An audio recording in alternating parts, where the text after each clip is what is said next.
হ্যাঁ, আমার কাকা এসে সেদিনকে কাছে কি ভাইপো, ছেলেটারে তো বিয়ে দিলাম, তোরে তো কথা বলতে তা মনে নেই।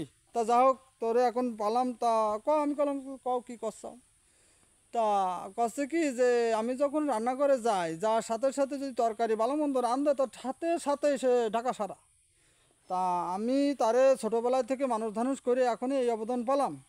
তা বলছে অবশ্যই, তুমি কি মনে করো আজকালকে জামানাটা তো এই। তা যা হোক, তা আমার কাকা খুবই কাঁদছে যে আমি কষ্ট করে ছেলেটা মানুষ করে বিয়ে শাদী দিলাম, আজকে আমার রান্নাঘরে জায়গা নেই। তা আমি আবার অন্যরকম করলাম যে কাকা দেখো, তুমি যেটুকানি কষ্ট পাইছো তার থেকে দ্বিগুণ তাদের কষ্ট দেওয়ার চিন্তা ভাবনা করো।